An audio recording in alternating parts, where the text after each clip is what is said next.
Bismillahirrahmanirrahim. Assalamualaikum warahmatullahi wabarakatuh. Perkenalkan, nama saya Muhammirul Mukmin dari kelas Teknik Komputer F. Baik, di sini saya akan membahas tentang presentasi infografis pendidikan Pancasila saya, yaitu materi Pancasila. Yang pertama yaitu sejarah perumusan Pancasila dan fungsi Pancasila. Pun materi yang kedua, hubungan Pancasila dengan proklamasi kemerdekaan dan pembukaan UUD 1945. Dan materi yang ketiga, dinamika dan tantangan Pancasila dalam kehidupan berbangsa dan bernegara. Yang keempat, Pancasila sebagai pandangan hidup dan dasar negara. Materi yang kelima, Pancasila menjadi dasar negara Republik Indonesia. Dan materi yang terakhir yaitu materi ke-6, Pancasila sebagai ideologi negara. Baik, di sini kita akan membahas materi yang pertama, yaitu sejarah perumusan Pancasila dan fungsi Pancasila. Yang pertama, periode pengusulan. Lahirnya Sumpah Pemuda pada tanggal 28 Oktober 1928 merupakan momen-momen perumusan diri bagi bangsa Indonesia. Dan menurut catatan sejarah dalam sidang BPUPKI diketahui bahwa sidang tersebut menampilkan beberapa pembicara, yaitu Mr. Muhyamin, Insinyur Soekarno, Ki Bagus Hadikusumo, dan Mr. Soepomo. Yang kedua, periode perumusan Pancasila. Naskah awal pembukaan hukum dasar yang dijuluki Piagam Jakarta. Ini di kemudian hari dijadikan pembukaan UUD 1945 dengan sejumlah perubahan di sana-sini. B. Ketika para pemimpin Indonesia sedang sibuk mempersiapkan kemerdekaan, menurut skenario Jepang secara tiba-tiba terjadi perubahan peta politik dunia. Itu ialah takluknya Jepang terhadap sekutu. Dan yang ketiga, periode pengesahan Pancasila. Melalui jalan yang berliku-liku, akhirnya dicetuskan proklamasi kemerdekaan Indonesia pada tanggal 17 Agustus 1945, didiktekan oleh Mohatta dan ditulis oleh skenario pada dini hari. Dan proklamasi yang berisi yaitu kami bangsa Indonesia dengan ini menyatakan kemerdekaan Indonesia. Hal-hal yang mengenai pemindahan kekuasaan dan lain-lain diselenggarakan dengan cara seksama dan dalam tempo yang sesingkat-singkatnya. Jakarta, 17 Agustus 1945, atas nama bangsa Indonesia Soekarno-Hatta. Adapun materi yang kedua yaitu hubungan Pancasila dengan proklamasi kemerdekaan dan pembukaan UUD 1945. Yang pertama, hakikat proklamasi 17 Agustus 1945. Pernyataan kemerdekaan bangsa Indonesia baik pada dirinya sendiri maupun terhadap dunia luar. B. Tindakan-tindakan yang segera harus diselenggarakan berhubungan dengan pernyataan kemerdekaan itu. Kailan 1993. Titik 262. 2. Hubungan pembukaan UUD 1945 dengan proklamasi. Yaitu sifat hubungan yaitu memberikan penjelasan terhadap terlaksanakannya proklamasi pada 17 Agustus 1945, memberikan penegasan terhadap dilaksanakannya proklamasi 17 Agustus 1945 dan memberikan tanggung jawab terhadap dilaksanakannya proklamasi 17 Agustus 1945. Kailan 1993. Titik 2 63 sampai 63. 62 sampai 63. Yang ketiga, hubungan Pancasila dengan pembukaan UUD 1945. Undang-Undang Dasar tidak merupakan peraturan hukum yang tertinggi. Di atasnya masih ada dasar-dasar pokok bagi Undang-Undang Dasar yang dinamakan pokok kaidah negara fundamental. Itu pembukaan UUD 1945 memenuhi syarat unsur mutlak sebagai stats fundamental norm. B. Pancasila merupakan asas kerohanian dari pembukaan UUD 1945 sebagai Stats, Fundamental Norms. Baik, itu saja materi yang kedua. Adapun materi yang ketiga, yaitu dinamika dan tantangan Pancasila dalam kehidupan berbangsa dan bernegara. Yang pertama, berbagai persoalan global kontemporer yang ditimbulkan oleh intensifikasi dan ekstensifikasi arus global sesungguhnya telah diantisipasi oleh Pancasila sebagai dasar filosofi negara atau bahkan sebagai dasar filosofis kebudayaan nasional. Prinsip-prinsip Pancasila yang mampu mengantisipasi berbagai persoalan dan permasalahan globalisasi kontemporer sebagai berikut, yaitu yang pertama persoalan yang muncul dari pahamnya radikalisme, sekularisme, dan radikalisme keagamaan. B. Paham kebangsaan homogenis dan pribadilisme dan atapistis. C. Paham kebangsaan sovinis dengan globalisme, tianpalis, dan antara paham ekonomi etatisme dengan kapitalisme predatoris. Dan yang kedua, Pancasila sebagai jalan tengah keemasan. Mengamalkan Pancasila sama halnya memenuhi pesan sholat. Dimulai dengan meninggikan Tuhan sampai takbiratul ihram sebagai gantungan integritas, diakhiri dengan menebar salam damai sejahtera ke kanan dan ke kiri. Dalam sholat, jalan menuju ketuhanan dan kemanusiaan itu ditempuh secara berkelindar. Baik, itu saja materi yang keempat. Adapun materi yang keempat, Pancasila sebagai pandangan hidup dan dasar negara. Yang pertama, menelusuri konsep negara.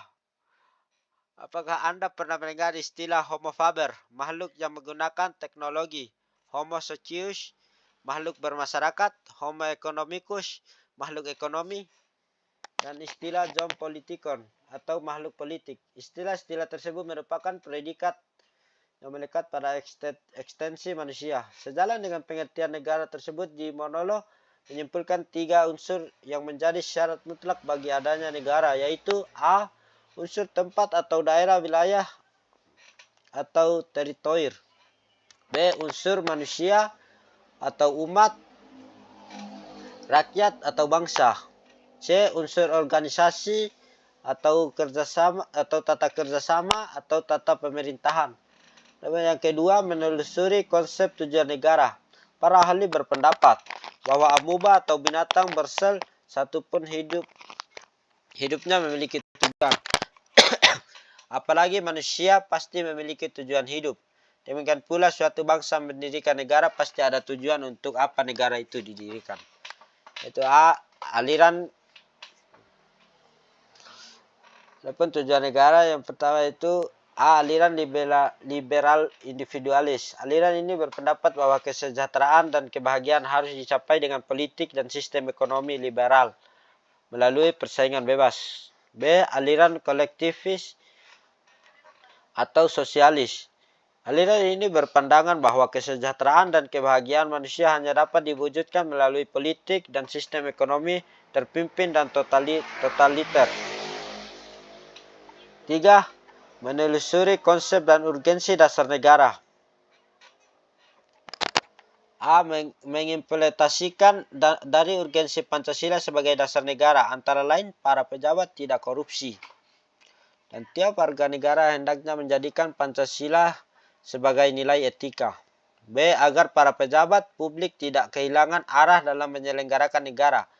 C. Agar seluruh warga negara dapat berpartisipasi aktif dalam proses pembangunan di berbagai bidang kehidupan. Itu pun materi yang keempat. Adapun materi yang kelima, yaitu Pancasila menjadi dasar negara Republik Indonesia. Pertama, argumen tentang dinamika Pancasila. Pancasila sebagai dasar negara lahir dan berkembang melalui suatu proses yang cukup panjang. Pada mulanya, adat istiadat dan agama menjadikan kekuatan yang membentuk adanya pandangan hidup. B. Setelah Soekarno menggali kembali nilai luhur budaya Indonesia pada 1 Juni 1945, barulah Pancasila disuarakan menjadi dasar negara yang diresmikan pada tanggal 18 Agustus 1945 dengan dimasukkannya sila-sila Pancasila dalam pembukaan Undang-Undang Dasar Negara Republik Indonesia tahun 1945. C. Dengan bersumberkan budaya, adat istiadat, dan agama sebagai tonggaknya, nilai-nilai Pancasila diyakini kebenarannya dan senantiasa melekat dalam kehidupan berbangsa dan negara Indonesia. D. Pada saat berdirinya negara Republik Indonesia yang ditandai dengan dibacakannya teks proklamasi pada 17 Agustus 1945, bangsa Indonesia sepakat pengaturan kehidupan bermasyarakat, berbangsa, dan bernegara berlandaskan Pancasila dan UUD 1945. E.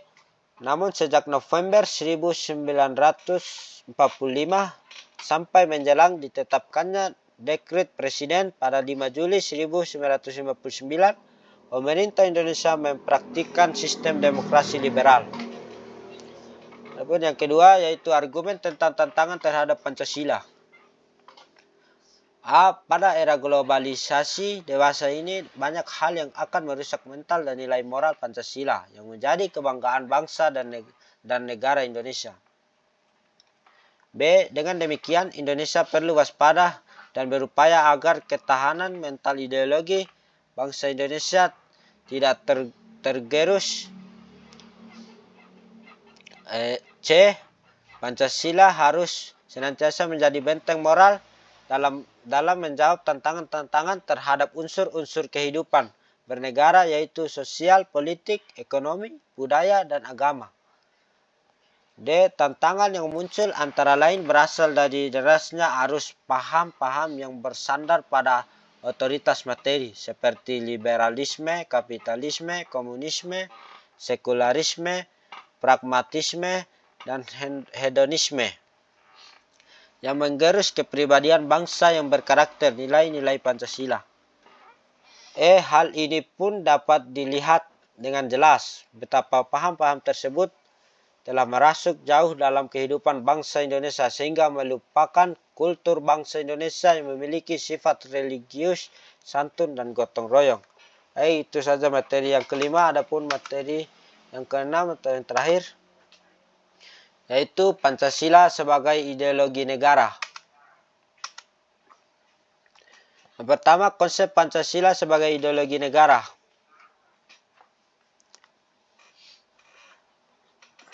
Dalam Kamus Besar Bahasa Indonesia, ideologi didefinisikan sebagai kumpulan konsep bersistem yang dijadikan asas pendapat yang memberikan arah dan tujuan untuk kelangsungan hidup. B.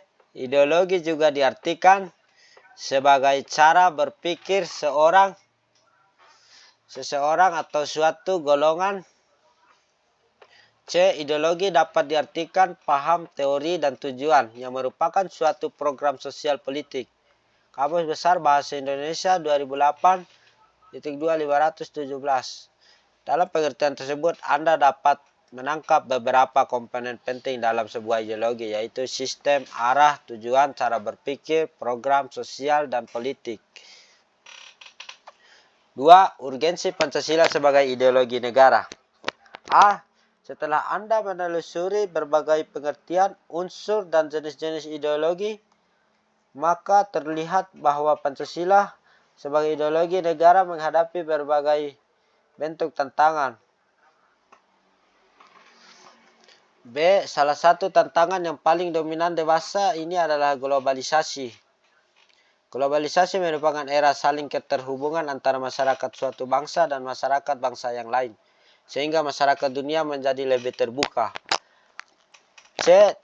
Dengan demikian kebudayaan global terbentuk dari pertemuan beragam kepentingan yang mendekatkan masyarakat dunia. Baik, itu saja materi yang dapat saya bawakan. Sekian, Dari saya mohon maaf lebih dan kurangnya. Wassalamualaikum warahmatullahi wabarakatuh.